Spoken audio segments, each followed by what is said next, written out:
Ashley here, and we're back talking about Amazon again and doing an Amazon tutorial.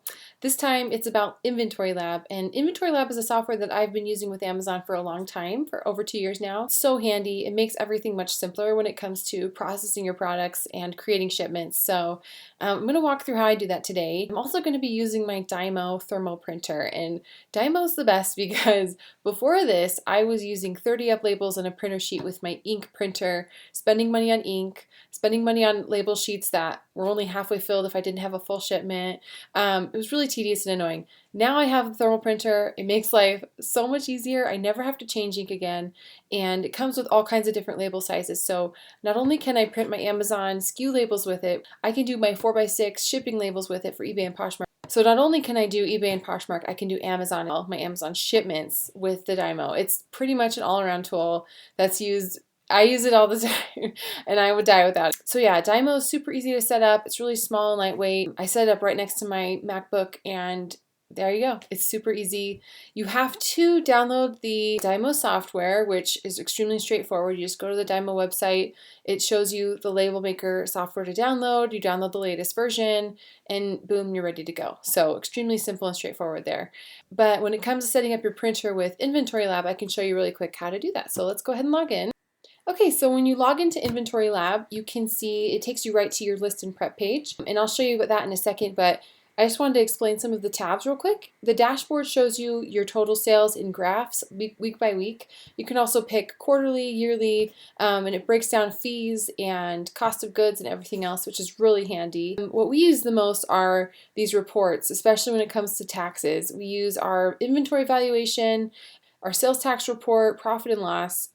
For accounting, we track all of our cost of goods here as well. So it makes tax time extremely simple and straightforward. So there's a lot you can do with Inventory Lab, and I'll show you why it's able to capture that information. But first, you go to your settings to set up your Dymo, and right here we'll go to print settings. And here we go. I have it already set up. Dymo label round 4XL. 30334 is my label type. It's the small labels, and my roll side is on the left. If I needed to, I could clear the print settings and set everything up again. So since I cleared all the settings, I can now just reset up my printer just to show you an example. You can do Inventory Lab print. The standard way is also easy. So I have a Dymo 4XL. I use the 30334 labels, and my roll's on the left. I finish the setup. It's that simple. And then from there, you can just print a test label. So I print one. You can hear it coming out, and I'll show you what it looks like. This is the test label, and I can see that it's in the margins and it's great, so we're good to go. It's as simple as that. All right, now we're ready to go to our list and prep page. And this is where we're going to start adding things to our shipment. Click New Batch, and it's going to pull up this little page here. You want to select, it has your address that you ship from, has the individual products or case packed. I'm always doing individual products. If you did case packed, that'd be like wholesale, larger quantities. I do FBA and private or live workflow. Private workflow is what I always use. It's just a way to start your shipment and come back to it. Like if you have half a box full of stuff that you've been processing through Inventory Lab and not enough for a full box shipment, then with private workflow you can go back to it a few days later, a few weeks later if you want, finish that shipment and then process it, and it just is a little more simple than live. So I prefer that personally. I label my items thankfully with my Dymo. It makes it extremely easy. Box content is if you want to Amazon needs to know your box content, meaning when you send in your boxes, they want to know which boxes have what in them. And it wasn't always the case. This just started a couple years ago. Amazon needed to see what was in each box instead of just opening up and seeing a mess. What's nice about Inventory Lab is that you can process your items and determine which box they're in without having to go through Amazon. For example's sake, I'm going to show you how to do that. A lot of times though, to be honest, I'm not sending a huge shipment, I'm sending one box and it's usually going to the same place. So it's extremely easy then to process everything. You don't have to do box content information if you just have one box, if that makes sense. So a lot of times I'll just do one box at a time. I'll do when one box is full, I'll complete that shipment and move on to the next batch. But if you want to process hundreds of things at a time and do box content afterwards, you can absolutely do that. And Inventory Lab makes it easy. So min and max preferences, I actually do prefer to catch those because I do use Amazon to reprice my items. It's just free and it's easy and it's been working out great for me. I did use a repricer a while back, but it was really expensive, and I find that where I'm at on Amazon, this works just fine. So I'll show you again how to do that. And then shipping method, since I'm not sending like a huge pallet, I'm just sending smaller boxes, I do small parcel delivery. So let's create it. Okay. And now we're ready to add things. So this is where we can use a barcode scanner to like just scan the barcodes of each item. It'll pull up here. We search it in the Amazon catalog and it'll pull up. Since the items that I'm sending today actually already have barcodes covered and are a little more tedious, I'm actually just going to type in the name, and you can do that as well. So I'm going to be sending in a couple books. This is Models of Teaching. So I'm just going to type in Models of Teaching.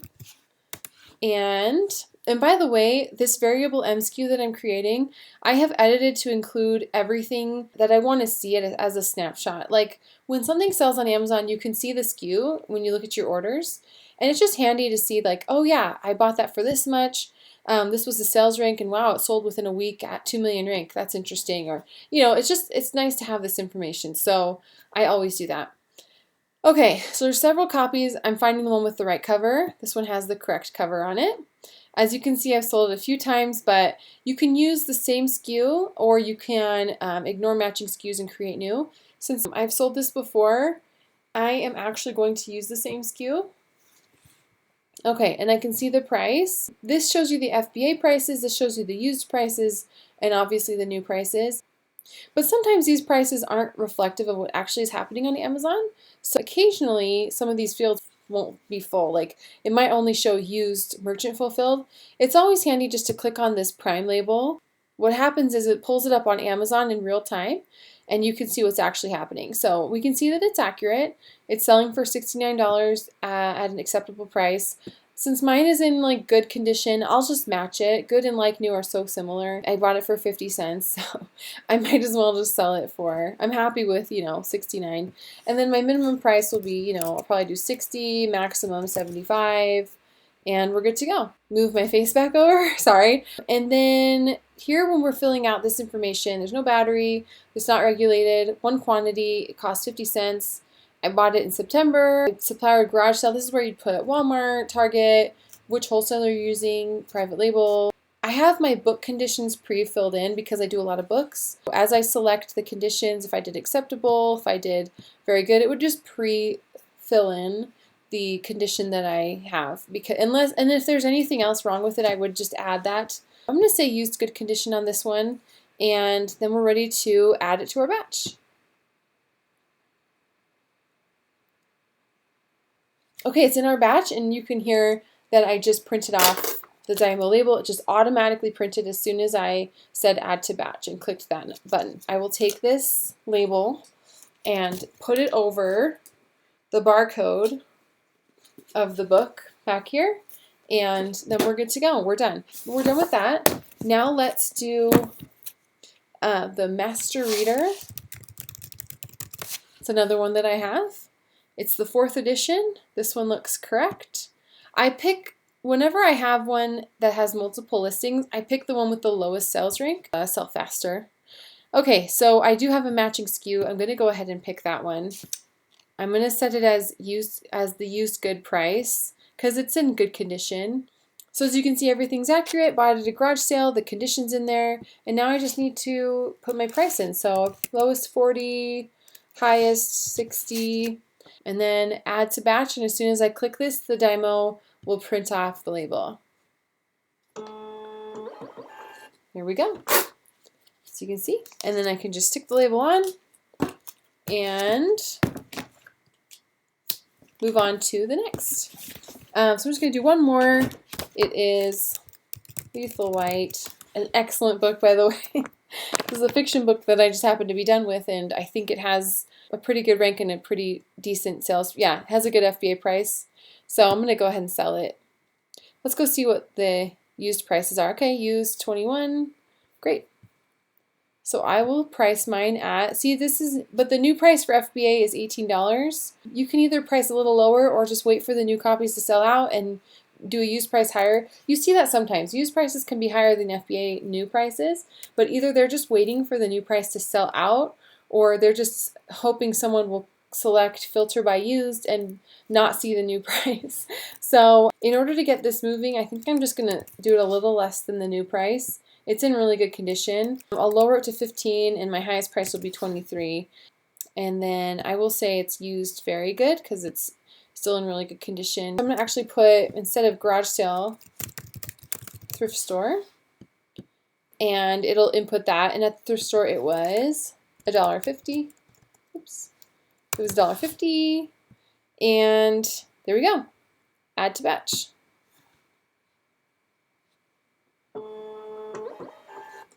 Okay, and it printed off, and now I'm just going to stick this on over the barcode, and there you go. So now we are ready, since I'm doing a really small batch, this is an example, we're ready to review the batch, and once we look it over and make sure that everything's there that we want to be there, and the quantity that we want, we submit it. So it's telling me that it wants one thing to go on its own to its own warehouse, which is fine. It happens. Just so you're aware, like Amazon breaks up your shipments into different warehouses, and it can be a little annoying to separate out your inventory to different warehouses, but just know that it's part of the process.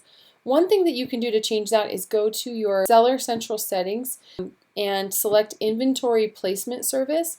And when you select that option, Amazon does charge you a fee, a small fee, but they will consolidate your shipments for you. And then once that shipment gets to their warehouse, they'll split it up and ship it to other warehouses so you don't have to. So it's an additional fee, and it does take longer for your item to like go live for people to see it and to buy. So just be aware that it could be a lag of like even a week, I've noticed sometimes. So I actually turned it off recently because I don't mind shipping to other warehouses, and I like to have my items go live as soon as possible so people can buy them. I really hated, especially around Christmas time, waiting and waiting for these products to go live when they were just being dispersed to other warehouses and then taking forever. So just know that that happens. For the sake of this video, I'm going to decline this one shipment on its own. You can do this without any Amazon repercussions at all. You can just decline the shipment and then it won't move into Amazon Seller Central. But for this one, I'm going to create it.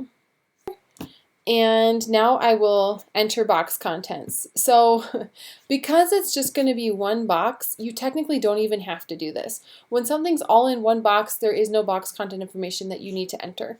So that's another reason why I like doing things one box at a time. For the sake of this tutorial, I want to show. So we have a box here and we have these two items. We were just going to assign this to box 1. And there we go. And then assign this to box 1. There we go. This box is showing it has 2 items, and then now we will transmit all boxes to Seller Central just so that the web services through Inventory Lab can communicate with Amazon and input all of those box contents. So if I had 2 boxes and I was splitting things up, I would just go through my boxes and assign each item that's in one box to one box, and then each item that I'm putting in another box to another box, if that makes sense. So yeah, so it's pretty simple. And again, if you do everything in one box each time, you really don't have to do box content. And let's say that you're too lazy and you don't feel like doing box content at all, which is fine. I do it so a lot of times, like if it's late at night and I don't feel like doing box content, I will just let Amazon do that. Amazon will process your box content stuff for a small fee. I want to say it's 10 cents per item. It's extremely cheap, and you know, if I had 20 items, it's $2, and sometimes it's worth it, and sometimes, especially when it's had a long day and the item that I bought was 50 cents anyway, why not just let Amazon do it? So anyway, so now we're done. All right, so now we're ready to go from here. I mean, that's it. We can go to list and prep, and we can see our old shipment that we just did right here. When we go back to list and prep, it's right in the bottom corner. If I click that, it will open up Amazon Seller Central right to the shipment that I need to work on. So I'm going to click that. Okay, and you can see that it opened me up right to the page of the shipment that I need to work on within Amazon. And right here you can see, because we did box content in Inventory Lab, it already did that and we're done. We don't have to worry about it anymore. So I can just put one box, set number of boxes, and then you don't even need to put in box dimensions. You can just put in the box weight. For these, since it's just 2 in this poly mailer here, and ship them that way to Amazon because I can, because they're just books. To be honest, I never really send tiny shipments like this to Amazon, but I wanted to show for this tutorial. So I'm going to go ahead and weigh this bag and see how much it is. It's 4 pounds, 1 ounce, but I'm actually going to round up to 5 pounds. And again, no box dimensions, don't even worry about it. Just so you're aware with Amazon, you need to keep your boxes less than 50 pounds. Amazon will ding you and possibly suspend you if you're consistently sending boxes that are too heavy. So that's one thing to watch out for.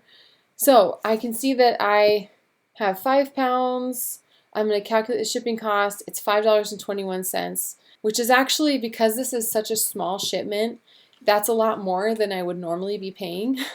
I would agree to accept these terms and conditions, and then what I can do is open up my Dymo, just like this, and pull out the labels, because when I'm doing my shipment, I'm not going to be using these tiny labels. I'm going to be using these 4x6 labels. And so it's easy enough with the Dymo to see what orientation to put your labels. And then you stick this on until it really is flush, really tight. Once you've fed it in, you press this button and it'll make it flush to the Dymo so that you are ready to go. It'll feed it through, and now you are ready to print off your shipping labels. Okay, so once you read the terms and conditions and accept the charges, it will let you print box labels. And this is actually not that hard to do from your Dymo. Let me show you how.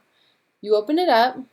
So what you want to do is zoom in on the page so that this portion is in almost full view. You're going to split it in half. You're going to print off this half and then the bottom half, and that goes on your box. So since I have it now in the full screen, I will do Command P to print current view, print my current view. I size it to be about 75%. I found that to be about what fits into the 4x6. Print it off.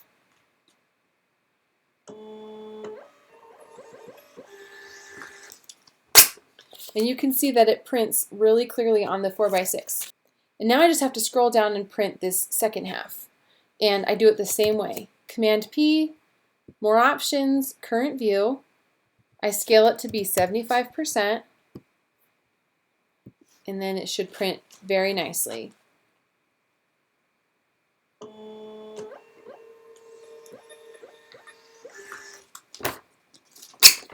And there we go. So now all I have to do is peel these off, stick them on, and if this were a box that I was shipping out, then I would do one on one side of the flap and one on the other, and we're totally done. And I did it all with my thermal printer. No other printer required, no ink change, no expense that way, nothing. And that is it. So I hope that helped you with your Amazon prepping needs. Inventory Lab is so handy. I've loved using it. It's been an essential tool in my reseller kit. It just makes everything much simpler. And I found that when I have, a box of books or a box of things I'm trying to send out, from start to finish with Inventory Lab, it's 15 or 20 minutes. It's pretty fast and everything's done, and even with box content. And then you can just go to Seller Central, print off your shipping labels, and you're done. No, it's as simple as that. No printing off a 30-up label sheet or anything like that. You can just use your Dymo the whole way through. So I hope this helped. If you liked this video and you want more tutorial videos, please give it a thumbs up and leave a comment below. Don't forget to subscribe to my channel for more reselling content. My Dymo is something that I love to use, and it's an indispensable tool for me as a reseller. I use it to ship, I use it to print my barcode labels, ship in my Amazon packages, eBay packages. It's just all around an essential tool for me. And I've never had to change ink, and it's never had a problem in over 2 years. So that gets my stamp of approval.